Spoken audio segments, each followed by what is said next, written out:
Shalom, friends. This week, we read the very last Torah portion in the book of Genesis called Vayechi. We come to the end of the story of Joseph and his brothers, and the text sets up the story of how the Israelites, Jacob's family and his descendants, ended up in Egypt before the book of Exodus begins.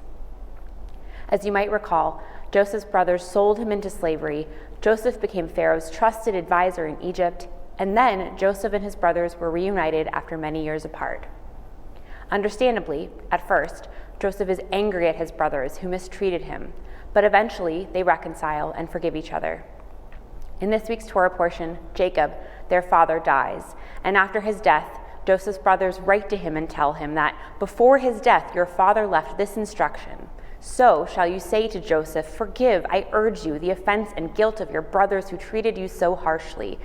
Therefore please give the offense of the servants of God to your father's house.'" The brothers even offer to be Joseph's slaves, but Joseph responds to their fears and tells them not to worry. He says, "Am I a substitute for God?" Essentially calming his brothers' fears of retribution and assuring them that they are forgiven. Jacob, Joseph's father, once angrily said this exact same phrase, that "Am I a substitute for God?" to Rachel, his beloved wife, when she was suffering and upset about not being able to easily have children. The rabbis of the Talmud condemn Jacob for this phrase and his harshness, but celebrate Joseph for his sensitivity. This is a perfect example of how almost identical words can be uttered in two different tones and have two entirely different implications.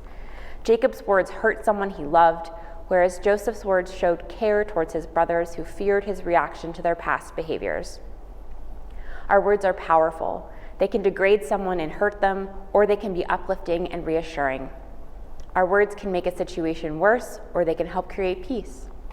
In this case, despite what his brothers did to him, Joseph chooses to make them feel better.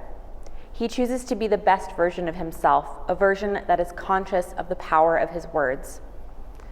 Sometimes it can be difficult to remember just how powerful our words can be, and we might forget how and when we say something that it impacts the other person whom we say it to.